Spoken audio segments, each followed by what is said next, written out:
Mobilkaaga halis ayuu ku jiraa adigana kama warhaysid. Haddaba meesha aan ku sheegi doono haddii aad furtid mobilkaaga wuxuu awood u yeelan doonaa inuu iska difaaco fayrasyada banaanka uga imaanaya oo meelaha khatarta markaad booqanaysid ama website-yada khatarta ah yani wuxuu awood u leeyahay mobilkaaga inaysan ka soo raacin fayrasyada. Ugu horreyn waxaan ka islaam marka setting mobilka ayaa soo galaysaa kadibna waxaan ku dhufanaysaa meel ay ku qoran tahay battery and device meeshan battery and device ay ku dhufanaysaa kadibna meeshan ka xiran dabcan ani hadda way ii furan tahay oo calaamada tigta ay u jeedaan marka device protection meeshaas no threat found adiga waxa laga yaabaa inay off ku saaran tahay markaas yani marka on ay kasoo dhiganaysaa haddii aad iska xiro oo aan dib ugu soo laabto dabcan waa ka meeshii off ay iga tahay marka turn on ayaa leeyahay sidaas waxa uga hortagaya marka in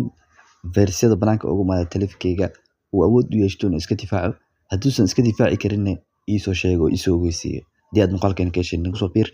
waxaa halkan ka helaysaa muuqaalo badan